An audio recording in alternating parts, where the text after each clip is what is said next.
ప్రభువును ప్రియరక్షకుడైన యేసుక్రీస్తు వారి శ్రేష్టమైన నామంలో వేల్పూరు గ్రామ ప్రజలైన మీ అందరికీ శుభాలు, దేవుని యొక్క పేరిట సమాధానాలు తెలియచేస్తూ ఉన్నాం. అవునండి, ఈ లోకంలో మనుషులుగా మనం జీవిస్తూ ఉన్నాం. మనుషులైన ప్రతి ఒక్కరికి ఒక పేరు అనేది ఉంటుంది. అవునండి, మనందరం నీ పేరిది, నీ పేరిది. ఒక వ్యక్తిని పిలవాలంటే ఆ వ్యక్తి పేరుతో పిలుస్తూ ఉంటాం. అలాగే ఒక శక్తిని కొలవాలంటే ఒక నామంతో కొలుస్తూ ఉంటాం.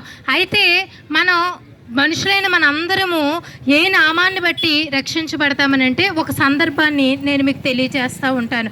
ఒక వ్యక్తి పుట్టినది మొదలుకుని, అంటే దాదాపుగా 40 సంవత్సరాల వయసున్న వ్యక్తి పుట్టినది మొదలుకుని ఒక దేవాలయం దగ్గర, అంటే కాళ్ళు రెండు కూడా ఎందుకు పనిచేయలేనటువంటి స్థితిలో, లేచి నిలబడలేనటువంటి స్థితి, నడవలేని స్థితి, అలాంటి పరిస్థితి ఉన్నప్పుడు కొంతకాలం తల్లిదండ్రులు పోషించారండి. తల్లిదండ్రులు పంచన బాగానే బ్రతికాడు. అయితే అతనికి వయసు వచ్చిన తర్వాత తల్లిదండ్రులకు కూడా అతను భారం అనిపించాడు. భారం అనిపించినప్పుడు రోజు కొంచెం మంది అతన్ని తీసుకొచ్చి ఆ దేవాలయం మెట్టి దగ్గర పెడితే ఎవరైనా సరే ఏదైనా ధర్మం చేస్తే దాన్ని తీసుకుని అతను పోషించబడుతూ పొట్ట పోసుకుంటూ ఈ లోకంలో తన జీవితాన్ని జీవిస్తూ ఉన్నాడనమాట.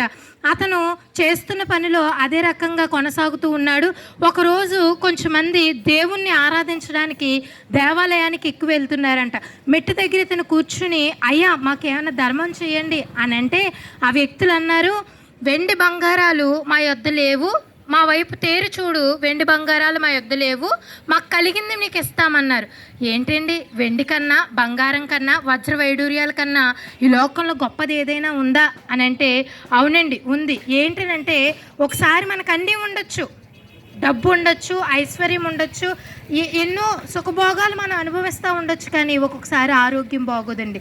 అలాంటప్పుడు ఎన్ని మనకున్నా, అయ్యో ఈ సమస్య, తలనొప్పి నాకు తగ్గట్లేదేంటి, ఈ ఒంట్లో ఈ హార్ట్ అటాక్ నాకు తగ్గట్లేదేంటి, ఈ సమస్య నాకు తగ్గట్లేదేంటి అని మన బలహీనతలను బట్టి మనం ఎన్నున్నా సరే వాటిని పైన మనం దృష్టి పెట్టం, కానీ మన బలహీనత పైనే దృష్టి పెడతాం.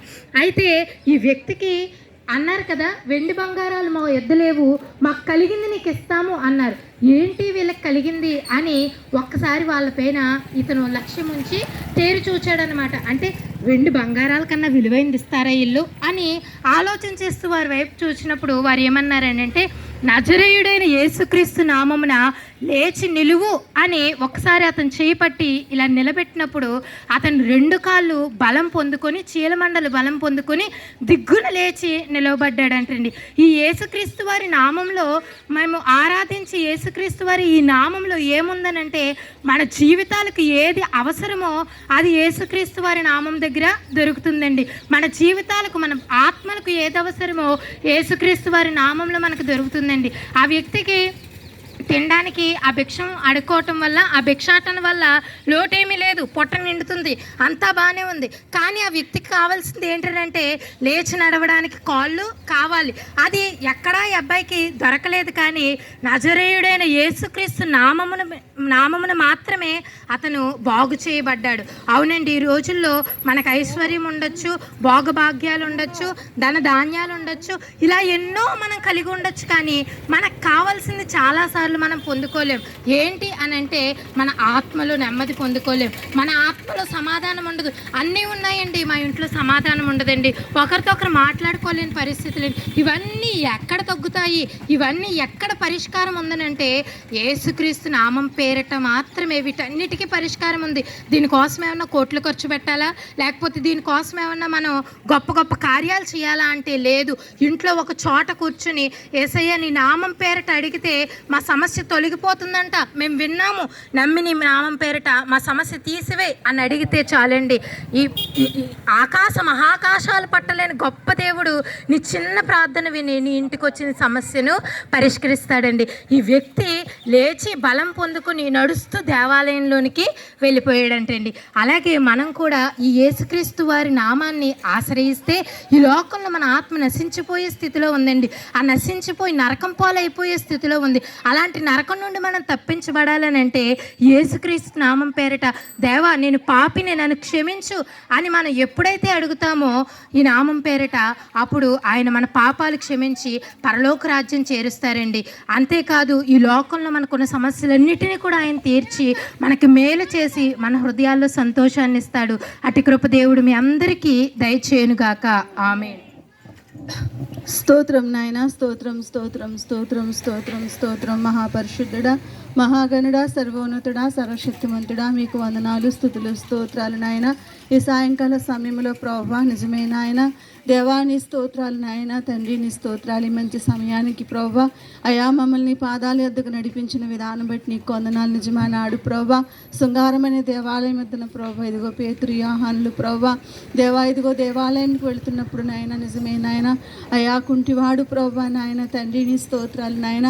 వీరి యొద్ద ఏమైనా ప్రభువా వెండి కానీ బంగారం కానీ దొరుకుతుందని ప్రభువా వారి వైపు తేరి చూస్తున్నప్పుడు నాయన నిజమే వారు అంటున్నారు ప్రభువా వెండి మా యొద్ద లేవు, బంగారం లేదు, కానీ ప్రభువా మాకు కలిగినది నీకు ఇస్తున్నామని ప్రభువా అయా నీ నామం శక్తి కలిగిన నామం అని, నీ నామం గొప్ప నామమని, నీ నామం ప్రభువా జీవము కలిగిన నామం అని ప్రభువా ప్రభు అయిన యేసుక్రీస్తు నామం పేరట లేచి నడవమన్నప్పుడు ప్రభువా నిజమేనాయన అతను దిగ్గున లేచి నడిచాడు ప్రభువా. గంతులు వేస్తూ దేవాలయంలోనికి వెళ్ళాడు, నేను స్తుతించాడు ప్రభువా. నీ స్తోత్రాలు నాయన. ఈ మాటలు వింటున్న నీ బిడ్డల జీవితాల్లో ప్రభువా ఎవరైతే ఈ మాటలు వింటున్నారో వారి జీవితంలో ప్రభువా వినుట వలన విశ్వాసము కలుగుతుంది అంటున్నావు ప్రభువా. దేవా వింటున్న నీ బిడ్డల జీవితాల్లో కార్యం జరిగించు నాయన. నీ వాక్యమైన విత్తనాలు ఫలించడానికి నాయన, కార్యసిద్ధి కలగడానికి సహాయము దయచేయండి దేవా. నీ స్తోత్రాలు ప్రభువా. అంతటా అందరూ రక్షణ పొందాలని ఉద్దేశం కలిగి ఉన్నావు తండ్రి. నీ స్తోత్రాలు. నశించిన దానిని వెతికి రక్షించడానికి మనిషి కుమారుడికి లోకానికి వచ్చావు ప్రభువా. మీకు వందనాలు, స్తుతులు, స్తోత్రాలు నాయన. నిజమే నాయన. నీ నామంలో అద్భుతాలు ప్రభువా, నీ నామంలో ప్రభా ప్రశాంతత ప్రభా, నెమ్మది నాయన, ఆదరణ ప్రభా. నీ స్తోత్రాలు ప్రభా. ఎందులోనూ పొందలేని గొప్ప ప్రభా ఆదరణ నీ యొక్క నామంలో ఉందని మాట్లాడుతూ ఉన్నావు తండ్రి. నీ స్తోత్రాలు నాయన.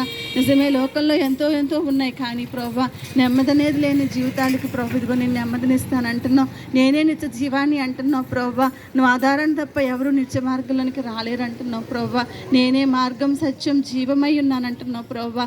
అయ్యా ఈ మాటలు వెదజల్లి వెళ్ళిపోతున్నాం మేము ప్రభా, కానీ ఎవరైతే వింటున్నారో వారి జీవితాల్లో ఫలించడానికి సహాయం దయచేయండి నాయన. దేవా ఈ మాటలు ముప్పుదంతులుగా, నూరంతులుగా, అరుదంతులుగా ప్రభా వారి జీవితంలో కార్యసిద్ధి కలగచేయమని, నీ నామానికే మహిమ ఘనత ప్రభావం పొందుకోమని యేసు నామములో ప్రార్థన చేస్తున్నాం తండ్రి.